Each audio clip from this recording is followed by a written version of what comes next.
দখলদার ইসরায়েলের বিরুদ্ধে গাজায় চলমান আগ্রাসন ঠেকাতে শক্তির জবাব ছাড়া অন্য কোনো পথ নেই, এমনই কড়া হুঁশিয়ারি দিয়েছেন ইয়েমেনের উপতথ্যমন্ত্রী নাসির উদ্দিন আমের। শনিবার মেহের নিউজে প্রকাশিত এক বিবৃতিতে তিনি বলেন, জায়োনিস্ট শাসক গোষ্ঠী কেবল বল প্রয়োগের ভাষা বোঝে, তাই গাজার ওপর দমনপীড়ন বন্ধ করতে হলে সামরিক চাপই একমাত্র কার্যকর পন্থা।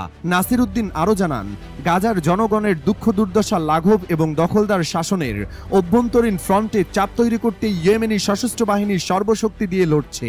আল্লাহর রহমতে এই যুদ্ধ অব্যাহত থাকবে যতক্ষণ না ইসরায়েল তাদের হামলা বন্ধ করে। সম্প্রতি ইয়েমেনি সেনাবাহিনী ঘোষণা করেছে তারা ইসরায়েল অধিকৃত ভূখণ্ডের কেন্দ্রস্থলে একটি হাইপারসনিক ব্যালিস্টিক ক্ষেপণাস্ত্র হামলা চালিয়েছে। তাদের লক্ষ্য ছিল তেল আবিবের বেন গুরিয়ন আন্তর্জাতিক বিমানবন্দর। হামলার পরপরই সেখানে বিমান হামলার সতর্কতা সাইরেন বেজে ওঠে এবং সব ফ্লাইট বাতিল করা হয়। তেল আবিব ও জেরুজালেম জুড়ে তৈরি হয় চরম আতঙ্ক। হুথির সামরিক মুখপাত্র ব্রিগেডিয়ার জেনারেল ইয়াহিয়া শারি আল মাসিরা টেলিভিশনের মাধ্যমে জানিয়ে দেন, যতদিন গাজার উপর ইসরায়েলের স্থল ও বিমান অভিযান চলবে এবং অবরোধ থাকবে, ততদিন আমাদের পাল্টা হামলাও চলবে। আমরা বেন গুরিয়ন বিমানবন্দর সহ ইসরায়েলি আকাশপথে বিমান চলাচল যে কোনো মূল্যে বন্ধ করে দিতে বদ্ধপরিকর। হুথি আনসারুল্লাহ নিয়ন্ত্রিত ইয়েমেনি বাহিনী আরও জানায়, গাজার গণহত্যামূলক হামলার প্রতিক্রিয়ায় তারা লোহিত সাগরের কৌশলগত রুট অবরোধ করেছে, যাতে ইসরায়েলের সামরিক রসদ পৌঁছানো না যায় এবং বিশ্ব জনমত গাজা সংকট মোকাবেলায় বাধ্য হয়। টাইমস অব ইসরায়েল জানিয়েছে, ইয়েমেন থেকে ছোড়া ক্ষেপণাস্ত্রটি বেন গুরিয়ন বিমানবন্দরের দিকে যাচ্ছিল, তবে সেটিকে মাঝপথে প্রতিহত করা হয়। অন্যদিকে মেহের নিউজের দাবি, হামলার ফলে তেল আবিবের বিস্ফোরণের শব্দ শোনা গেছে এবং বিমানবন্দরে সাময়িকভাবে ফ্লাইট চলাচল স্থগিত হয়। ইসরায়েলি গণমাধ্যমগুলো বলছে, গাজায় যুদ্ধবিরতি লঙ্ঘন করে মার্চ মাসে পুনরায় হামলা শুরু করার পর থেকে ইয়েমেনে এখন পর্যন্ত 43টি ক্ষেপণাস্ত্র নিক্ষেপ করেছে ইসরায়েলের দখলকৃত এলাকাগুলোয়। গত মাসে এমন এক হাইপারসনিক ক্ষেপণাস্ত্র হামলায় বেন গুরিয়ন বিমানবন্দরের বাইরের এলাকায় বড় ধরনের ক্ষয়ক্ষতি হয় এবং অন্তত 6 জন আহত হয়। গাজার গণহত্যার ভয়াবহ চিত্র তুলে ধরে বলা হয়েছে, ইসরায়েলি বাহিনীর হামলায় এ পর্যন্ত অন্তত 54,400 ফিলিস্তিনি নিহত হয়েছেন, যাদের বেশিরভাগই নারী ও শিশু। গাজার সরকারি মিডিয়া অফিস জানাচ্ছে, প্রকৃত মৃতের সংখ্যা 61,700 ছাড়িয়েছে এবং ধ্বংসস্তূপের নিচে আরও হাজার হাজার মানুষ জীবিত না মৃত তা এখনও অজানা। ইয়েমেনি বাহিনী স্পষ্ট করে দিয়েছে, গাজার বুকে আগুন জ্বললে ইয়েমেনও চুপ করে বসে থাকবে না। এই যুদ্ধ এখন শুধু প্রতিরোধ নয়, বরং এক জাতির অস্তিত্ব রক্ষার লড়াই। গত এপ্রিল মাসে কাশ্মীরের পেহেলগামে ভয়াবহ জঙ্গি হামলার পর ভারত পাকিস্তান সম্পর্ক চরম উত্তেজনাময় হয়ে ওঠে। জবাবে ভারত চালায় গোপন সামরিক অভিযান অপারেশন সিঁদুর। এরপরই পাকিস্তান দাবি করে তারা ভারতের 6টি যুদ্ধবিমান ধ্বংস করেছে, যার মধ্যে অত্যাধুনিক রাফাল বিমানও রয়েছে। সকল জল্পনার অবসান ঘটিয়ে এবার ভারতের সেনাপ্রধান স্বীকার করলেন, অপারেশন সিঁদুরের সময় পাকিস্তানি হামলায় একটি ভারতীয় যুদ্ধবিমান ধ্বংস হয়েছিল। এই স্বীকারোক্তি শুধু সামরিক নয়, রাজনৈতিক অঙ্গনেও তীব্র আলোড়ন তুলেছে। ভারত সরকার এতদিন চুপ থাকলেও অবশেষে সেনাপ্রধান জেনারেল অনিল চৌহানের একটিমাত্রই শব্দ হ্যাঁ ঘিরেই দেশ জুড়ে শুরু হয়েছে তোলপাড়। সিঙ্গাপুরে আন্তর্জাতিক প্রতিরক্ষা সম্মেলন শাংরি লা ডায়ালগে অংশ নিতে গিয়ে ব্লুমবার্গ টিভিকে দেওয়া এক সাক্ষাৎকারে জেনারেল চৌহান বলেন, যুদ্ধবিমান ধ্বংস হওয়া নয়, কেন তা ধ্বংস হলো সেটাই গুরুত্বপূর্ণ। পরে সাংবাদিকদের সরাসরি প্রশ্নে তিনি স্পষ্ট করে জানান, অন্তত একটি ভারতীয় যুদ্ধবিমান পাকিস্তানের হামলায় ধ্বংস হয়েছে। এই স্বীকারোক্তির পর তীব্র সমালোচনায় মুখর হয় বিরোধী দলগুলো। কংগ্রেস সভাপতি মল্লিকার্জুন খার্গে প্রশ্ন তুলেন, যুদ্ধের এমন গুরুত্বপূর্ণ তথ্য দেশের জনগণ বা সাংসদকে না জানিয়ে আগে বিদেশি সংবাদ মাধ্যমে কেন প্রকাশ করা হলো? তৃণমূল সাংসদ সাগরিকা ঘোষও বলেন, বিদেশিদের আগে আমাদের জানার অধিকার ছিল না। বিরোধীদের দাবি, শুধু তথ্য গোপন নয়, যুদ্ধকালীন প্রস্তুতি ও প্রতিরক্ষা ব্যবস্থার ব্যর্থতাও খতিয়ে দেখা প্রয়োজন। অনেকে 2019 সালে কার্গিল যুদ্ধ পরবর্তী কার্গিল রিভিউ কমিটির মতো একটি স্বাধীন তদন্ত কমিটির দাবি তুলেছেন। এদিকে মার্কিন প্রেসিডেন্ট ডোনাল্ড ট্রাম্প দাবি করেন তার কূটনৈতিক চাপেই দুই দেশের মধ্যে যুদ্ধবিরতি সম্ভব হয়েছে। তার ভাষায়, আমি স্পষ্ট করে দিয়েছিলাম যেসব দেশ পরস্পরের দিকে গুলি চালায় তাদের সঙ্গে যুক্তরাষ্ট্র বাণিজ্য চালাতে পারবে না। যদিও জেনারেল চৌহান এ বিষয়ে কোনো সরাসরি মন্তব্য করেননি। বিশেষজ্ঞদের মতে এই স্বীকারোক্তি ভারতের প্রতিরক্ষা কাঠামো নিয়ে নতুন করে প্রশ্নের জন্ম দিয়েছে। কলকাতা বিশ্ববিদ্যালয়ের অধ্যাপক রাজা গোপাল ধর চক্রবর্তীর মতে, আমাদের বিমানের ওয়ার্ডার সময় মতো না আসা, প্রতিরক্ষা ব্যবস্থায় ঘাটতি এবং চীনা প্রযুক্তির কার্যকারিতা সব মিলিয়ে এক জটিল বাস্তব চিত্র সামনে এসেছে। যুদ্ধবিমান ধ্বংস হওয়ার ঘটনায় রাফাল কেনার যৌক্তিকতা নিয়েও প্রশ্ন তুলেছে। সমর সাংবাদিক সুমন ভট্টাচার্যের মতে, এত বিপুল মূল্যে কেনা রাফাল যদি সহজেই ভেঙে পড়ে তাহলে জনগণ নিশ্চয়ই এর উত্তর চাইবে। অবশ্য অনেক বিশ্লেষক বলেছেন, অপারেশন চলাকালীন এসব তথ্য প্রকাশ না করাই স্বাভাবিক। যুদ্ধকালীন সময়ে সেনাবাহিনী বা সরকার তথ্য গোপন করে মনোবল রক্ষা করে থাকে। দক্ষিণ এশিয়া বিষয়ক মইদুল ইসলামের মতে, এখন যেহেতু যুদ্ধবিরতি হয়েছে তাই সেনাপ্রধানের বক্তব্য ঠিক সময়ে এসেছে। তবে এতদিন পর সত্য উন্মোচনের ধরন নিয়েই মূল আপত্তি বিরোধীদের। তাদের মতে, দেশের মানুষের আগে বিদেশি সংবাদ মাধ্যমকে জানানো রাজনৈতিক দৃষ্টিকোণ থেকে অত্যন্ত অসতর্ক পদক্ষেপ। শেষ পর্যন্ত এই ঘটনা সামরিক ব্যর্থতা না কৌশলগত হিসেব, তা নিয়ে এখন আলোচনা। তবে একটি বিষয় নিশ্চিত, যুদ্ধক্ষেত্রের বাইরে এই স্বীকারোক্তি ভারতের রাজনীতির ময়দানে বড় প্রভাব ফেলতে যাচ্ছে। রাশিয়ার সামরিক বিমান ধ্বংসে বৃহৎ পরিসরে ড্রোন হামলা চালিয়েছে ইউক্রেন। রাশিয়ার সাইবেরিয়া অঞ্চলে এই ভয়ঙ্কর ও দুঃসাহসী অভিযান চালিয়ে ইউক্রেন রাশিয়ার 4টি সামরিক বিমান ঘাঁটির অন্তত 40টিরও বেশি যুদ্ধবিমান ধ্বংস বা মারাত্মকভাবে ক্ষতিগ্রস্ত করেছে বলে দাবি করেছেন ইউক্রেনের এক শীর্ষ নিরাপত্তা কর্মকর্তা। ঘটনাটি এতটাই বিস্ময়কর যে হাজার হাজার কিলোমিটার দূরে প্রায় ইউক্রেনের সীমান্ত ছোঁয়ার উপায় নেই এমন গভীরে সাইবেরিয়াতেই নেমে এসেছে এই প্রযুক্তি নির্ভর ঝড়। খবরটি প্রকাশ করেছে বার্তা সংস্থা রয়টার্স। বিশেষজ্ঞরা বলছেন, এই আক্রমণ ছিল সম্পূর্ণ ভিন্ন কৌশলে পরিচালিত। ড্রোনগুলো ইউক্রেন থেকে ছোড়া হয়নি, বরং হামলার টার্গেট ঘাঁটির আশপাশ থেকেই উৎক্ষেপণ করা হয়েছে।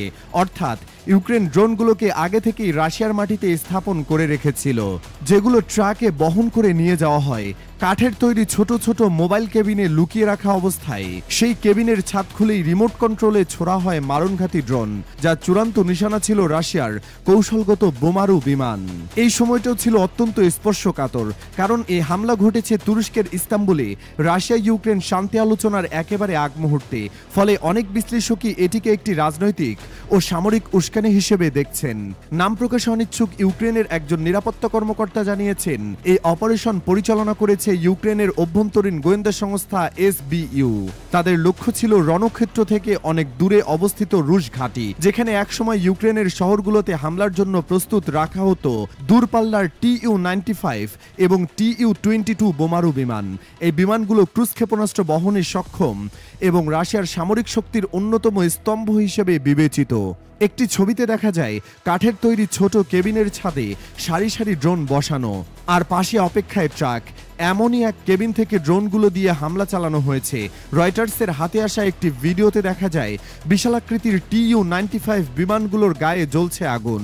রাশিয়ার শক্তির প্রতীক আজ ছাই হয়ে যাচ্ছে ইউক্রেনের এই সুনির্দিষ্ট, নীরব কিন্তু ভয়ঙ্কর প্রযুক্তিগত কৌশলে। এই হামলা কেবল রাশিয়ার সামরিক সম্পদ ধ্বংস করেনি, বরং পুরো যুদ্ধের বাস্তবতা পাল্টে দিয়েছে। যুদ্ধ যে এখন আর শুধু ফ্রন্টলাইনের লড়াই নয়, তা ইউক্রেন স্পষ্ট করে দেখিয়ে দিয়েছে। বিশ্লেষকদের অনেকেই আশঙ্কা করছেন, এই ধরনের হামলা যুদ্ধের মাত্রা পাল্টে দিতে পারে। রাশিয়ার পক্ষ থেকে পাল্টা প্রতিক্রিয়া হিসেবে নতুন ধরনের হামলা বা প্রযুক্তি ব্যবহারের সম্ভাবনাও উড়িয়ে দেওয়া যাচ্ছে না। বিশ্ব এখন তাকিয়ে রয়েছে এই হামলার পর রাশিয়া কি পদক্ষেপ নেয়, কারণ এই উত্তেজনা যদি অতিক্রম করে কোনো লাল রেখা, তবে তা হয়তো তৃতীয় বিশ্বযুদ্ধের সূচনাও ডেকে আনতে পারে।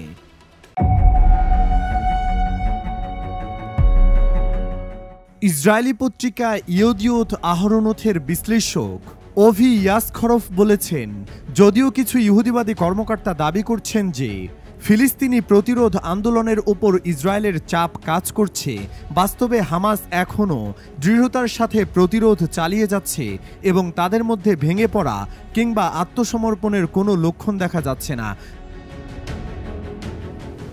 মার্কিন মধ্যপ্রাচ্য বিষয়ক দূত স্টিভ উইটকফের সাম্প্রতিক যুদ্ধবিরতি প্রস্তাবের প্রেক্ষিতে হামাসের প্রতিক্রিয়া বিশ্লেষণ করে ইয়াসখরফ বলেন, হামাসের পক্ষ থেকে এমন কোনো ইঙ্গিত নেই যে তারা ইসরায়েলি শর্ত মেনে নিতে প্রস্তুত, বরং স্পষ্ট যে তারা এখনও চরম চাপ সত্ত্বেও মাথা নত করেনি এবং অস্ত্র সমর্থনের কোনো ইচ্ছাও প্রকাশ করেনি।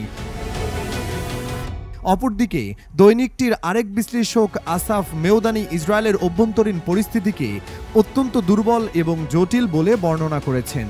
তিনি বলেন, দক্ষিণ ও উত্তরাঞ্চলে সামরিক পুনর্গঠনের চাপ, অভ্যন্তরীণ রাজনৈতিক সংকট এবং আন্তর্জাতিক পর্যায়ে বিশেষ করে পশ্চিমা বিশ্বের চাপে ইসরায়েল এখন এক কঠিন সংকটময় মুহূর্ত অতিক্রম করছে।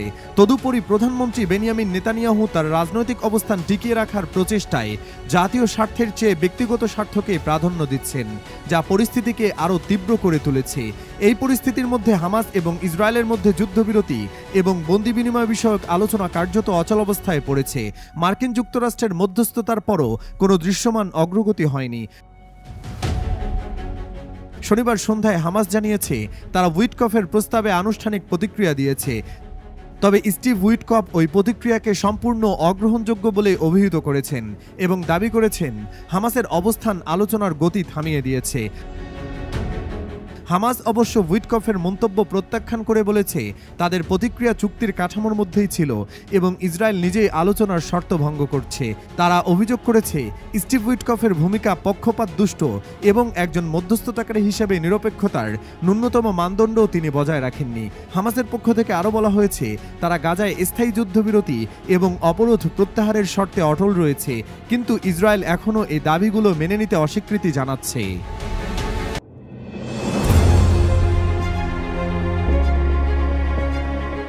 7 অক্টোবর যুদ্ধ শুরু হওয়ার পর ইসরায়েলি বাহিনীর জন্য সবচেয়ে বড় একক প্রাণহানির ঘটনার নায়ক ছিলেন হামাসের শীর্ষ সামরিক কমান্ডার খলিল আবেদ আল নাসের মোহাম্মদ হাতিব। 2024 সালের 22 জানুয়ারি গাজার দক্ষিণ সীমান্তে একদল ইসরায়েলি সেনা গাজা ঘেঁষা একটি স্থানে অবস্থান করছিল। তখন সেখানে হামাস যোদ্ধারা রকেট চালিত গ্রেনেড দিয়ে আক্রমণ চালায়। এতে ঘটনাস্থলেই 21 জন ইসরায়েলি সেনা প্রাণ হারায়। ইসরায়েলি বাহিনী দাবি করেছে তারা একটি ড্রোন হামলার মাধ্যমে হামাসের শীর্ষ এই সামরিক কমান্ডারকে হত্যা করেছে। রোববার এই অভিযান চালানো হয় বলে জানায় ইসরায়েলি সেনাবাহিনী।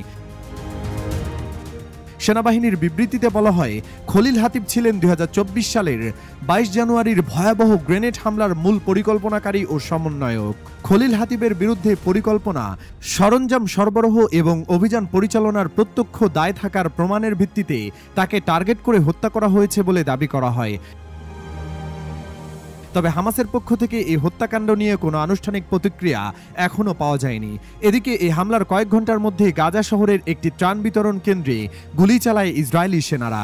কেন্দ্রটি পরিচালিত হচ্ছিল একটি বিতর্কিত সংস্থার মাধ্যমে, যা যুক্তরাষ্ট্র ও ইসরায়েলের আর্থিক ও রাজনৈতিক সহায়তায় পরিচালিত বলে জানা গেছে। প্রত্যক্ষদর্শীরা জানান ওই কেন্দ্রে বহু ক্ষুধার্ত ও দুর্দশাগ্রস্ত ফিলিস্তিনি খাদ্য সহায়তা গ্রহণ করতে জড়ো হয়েছিলেন। তারা জানান ইসরায়েলি সেনারা হঠাৎ করে জনতার উপর গুলি চালায়। এতে কমপক্ষে 30 জন ফিলিস্তিনি নিহত এবং 100 জনের বেশি মানুষ আহত হন। আহতদের মধ্যে অনেকেই আশঙ্কাজনক অবস্থায় হাসপাতালে চিকিৎসাধীন। এই ঘটনার পর ফিলিস্তিন জুড়ে তীব্র শোক ও ক্ষোভ ছড়িয়ে পড়ে। সামাজিক মাধ্যমে ছড়িয়ে পড়া ছবিতে দেখা গেছে ত্রাণ নিতে আসা বহু মানুষ রক্তাক্ত অবস্থায় মাটিতে পড়ে আছেন। অনেকেই তাদের আত্মীয় স্বজনের খোঁজে চিৎকার করছেন। এই হামলার ঘটনায় আন্তর্জাতিক মানবাধিকার সংস্থাগুলো এবং জাতিসংঘ নতুন করে উদ্বেগ জানিয়েছে। তারা বলছে যুদ্ধের নামে ইসরায়েলি বাহিনী এখন আর শুধু সামরিক স্থাপনাই নয়, বরং বেসামরিক জনগণকেও অব্যাহতভাবে লক্ষ্যবস্তু বানাচ্ছে। বিশেষত খাদ্য সংগ্রহে আসা ক্ষুধার্ত ফিলিস্তিনিদের উপর সরাসরি গুলি চালানোর বিষয়টিকে অনেকেই মানবতার বিরুদ্ধে অপরাধ বলে বিবেচনা করছেন।